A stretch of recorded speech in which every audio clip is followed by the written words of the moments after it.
고난은 함께 지어야 할 사명이라는 제목으로 함께 은혜를 나누고자 합니다. 이 야고보는 2장에서 행함이 없는 믿음은 죽은 것이다 라고 이렇게 선포를 했습니다.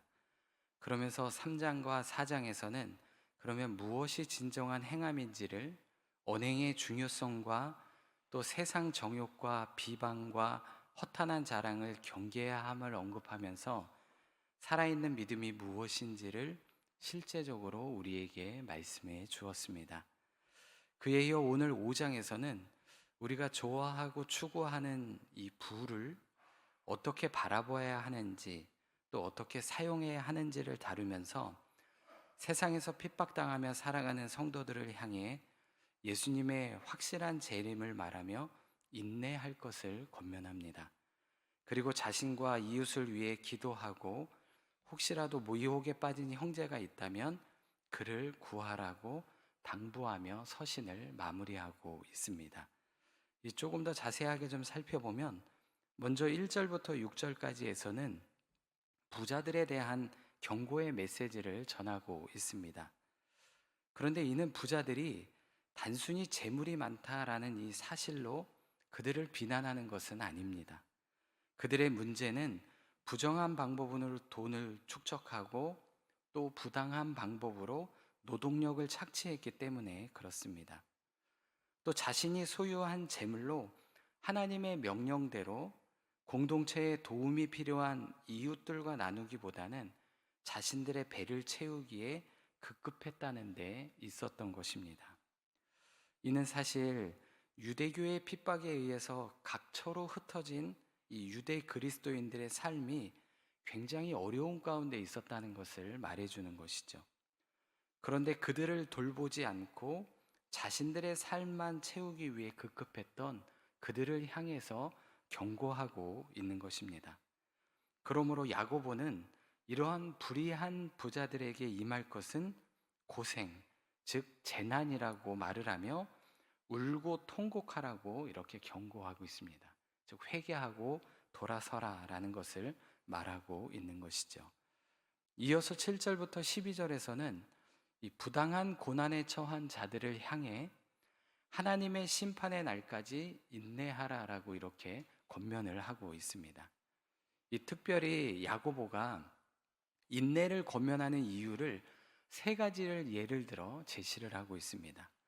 첫째는 7절부터 9절에 현재의 고난의 삶을 역전시킬 수 있는 주님의 강림하실 날이 가까웠기 때문이라는 것입니다. 이게 무슨 말이냐면 지금의 고난이 끝이 있다라고 말을 하는 것입니다.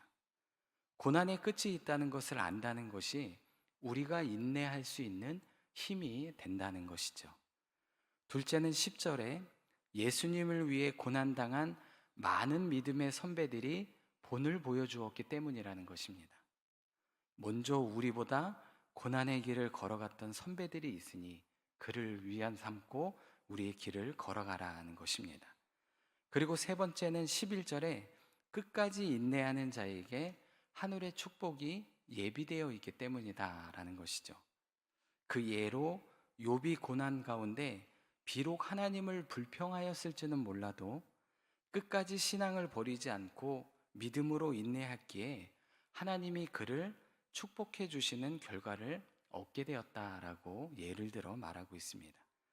즉 야고보는 이 욥의 이야기를 통해 하나님께서 주신 그 축복을 통해 우리 하나님이 어떤 분이신지를 말해주고 있는 것입니다.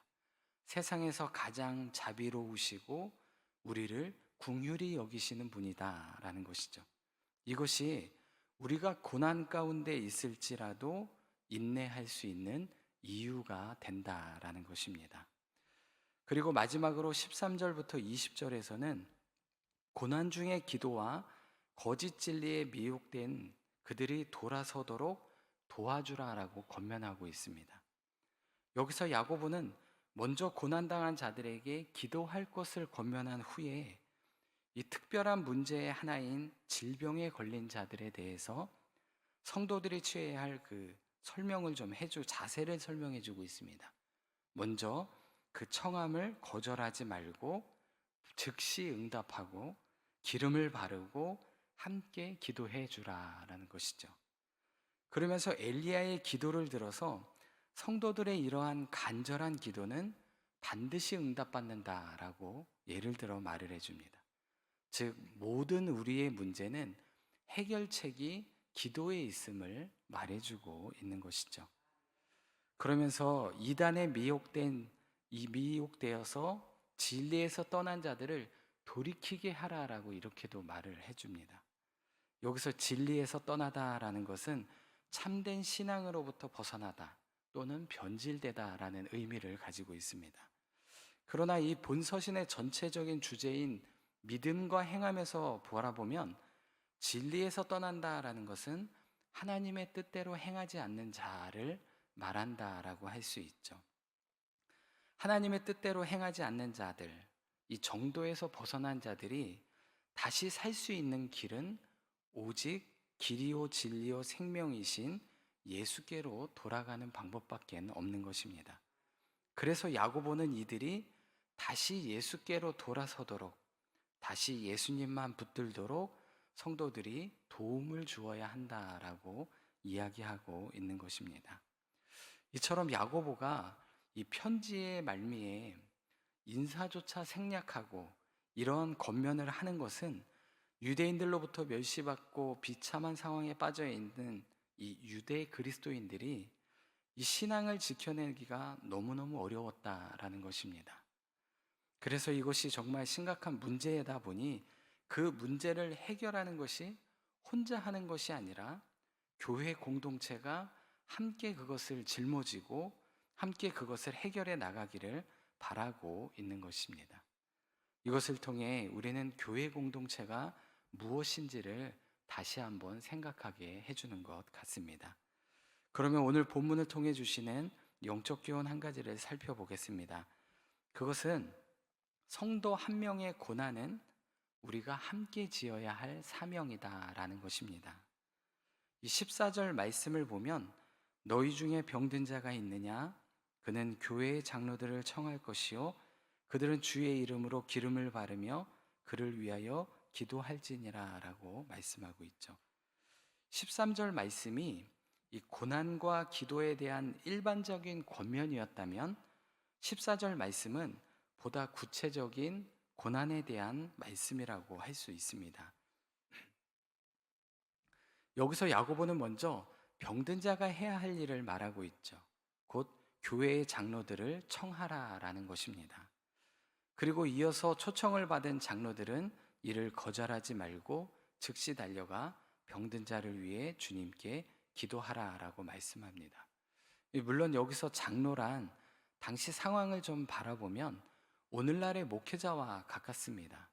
그래서 교회 장로들을 청하라라는 것은 교회의 공동체를 대표하고 믿음과 은혜에 있어서 신실한 중직자들을 청하라라고 말하고 있는 것입니다. 그런데 여기서 조금만 더 생각해 보면 여러 다른 신실한 믿음의 형제들을 함께 초청하라라는 의미도 함께 가지고 있는 것을 볼 수 있습니다. 왜냐하면 이 말 속에는 교회 공동체를 대표하는 분들의 초청을 통해서 이 한 성도의 고난을 온 교회가 함께 알고 그것을 감당해야 된다는 의도를 가지고 있기 때문에 그렇습니다. 따라서 본절의 말씀을 종합해 보면 이는 어느 성도가 질병과 같은 고난이나 불행을 당하면 주변의 모든 믿음의 식구들은 그를 위해서 한자리에 모여 함께 기도하며 그 짐을 나누어 져야 한다는 것을 말씀하고 있는 것입니다. 그러나 요즘은 이와 반대의 모습을 더 많이 볼 때가 있습니다. 즉 사람들은 기쁘고 경사스러운 일이면 많은 사람에게 알리고 초청을 하는데 어려움을 당하거나 불행한 일을 당할 때는 오히려 숨기고 있다라는 것입니다. 사람들로부터 멀어지려고 하고 혼자 있으려고 한다는 것이죠. 이뿐만이 아니라 어려움을 당하는 이야기를 들으면 도와주기는커녕 피하거나 멀리하는 경우가 더 많은 것을 보게 됩니다. 하지만 오늘 말씀에서는 기쁜 일을 당한 자가 아니라 병든 자가 교회의 장로를 청하라고 말하고 있습니다. 그리고 장로들 역시 기쁜 일만 찾아가는 것이 아니라 병든 자를 찾아가 함께 기도하라라고 하는 것이죠.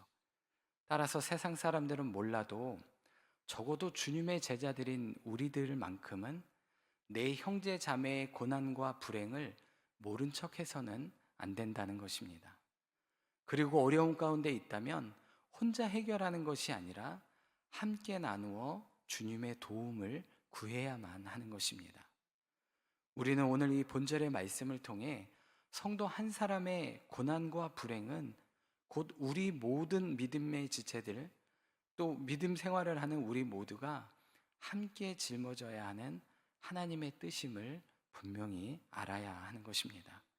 그리고 함께 기도하며 이겨내기를 바라는 교회의 사명이라는 것을 기억하시길 바랍니다. 그러므로 어려움과 고난을 만나는 성도님들이 계시다면 이를 부끄러워하지 마시고 믿음의 가족들에게 알리고 교회 공동체 역시 이를 자신의 일로 생각하며 함께 아파하고 기도함으로 짐을 나누어져야 하겠습니다. 기쁨과 슬픔을 함께 나누는 공동체, 아니 어려울수록 더 큰 사랑과 은혜를 나눔으로써 고난 때에 주님의 몸된 교회를 더욱 견고히 세워나가는 저와 성도님들이 되시기를 바랍니다. 기도하겠습니다. 긍휼이 풍성하신 아버지 하나님, 한없이 약하고 부족한 저희를 늘 보듬어 주시고 사랑하여 주심에 감사를 드립니다. 오늘도 주님 앞에 무거운 우리의 삶의 짐을 내려놓으니 주님께서 친히 은혜를 허락하여 주셔서 잘 감당하게 하여 주시고 오늘 말씀처럼 고난 가운데 있을 우리 교우들을 보게 하여 주시며 함께 기도하게 하여 주옵소서. 주님 주시는 지혜로 잘 견디며 흔들림 없는 믿음의 길을 함께 걸어가게 하여 주옵소서. 그래서 주님 주시는 교회의 사명을 잘 감당하게 하여 주시고 주님 앞에 칭찬받고 세상에 존경받는 우리 믿음의 공동체가 되게 하여 주옵소서. 오늘도 찬양으로 하나님께 영광 돌린 우리 천사 찬양들을 기억하여 주시고 찬양의 가사가 주님을 향한 삶의 고백이 되게 하여 주시며 늘 주님의 음성을 듣고 주님과 동행하는 복된 삶이 되게 축복하여 주옵소서. 감사드리며 예수님의 이름으로 기도드리옵나이다. 아멘.